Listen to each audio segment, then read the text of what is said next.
விட்டு நஷ்டப்பட்டு போனது, வேலை உங்களை விட்டு உங்களையும் அறியாமல் நீங்கள் தப்பாக உங்களை பேரில் குறை கூறி உங்களை வேலை பறித்து கொண்டது, இப்படி உங்களை விட்டு நஷ்டப்பட்டு போன வேலைகள், அப்படி உள்ள காரியங்கள் எல்லாம் திருப்பி தரும். அதே மாதிரி தான் சில பிள்ளைகளுக்கு அபாஷன் ஆகும், அடுத்தொரு குழந்தைக்காக ட்ரை செய்வார்கள், கிடைக்காது.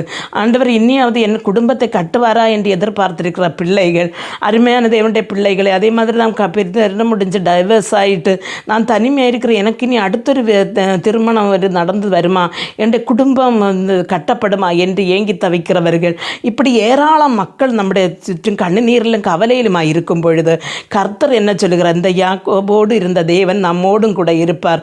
அருமையான தேவனுடைய பிள்ளைகளை, பல வருடங்கள் 10-20 வருஷம் வரை காத்திருந்த ஒரு யாக்கோபுக்கு ஒரு மகிழ்ச்சியான செய்தி, மகன் ஜீவித்திருக்கிறான் என்று சொல்லி அவனை போய் காண கர்த்தர் தான் சொல்லுகிறார். அருமையான தேவனுடைய பிள்ளைகளை, அதே போல உங்களுடைய கரங்களை நஷ்டப்பட்டதை இந்த நாட்களிலே கர்த்தர் திருப்பி தர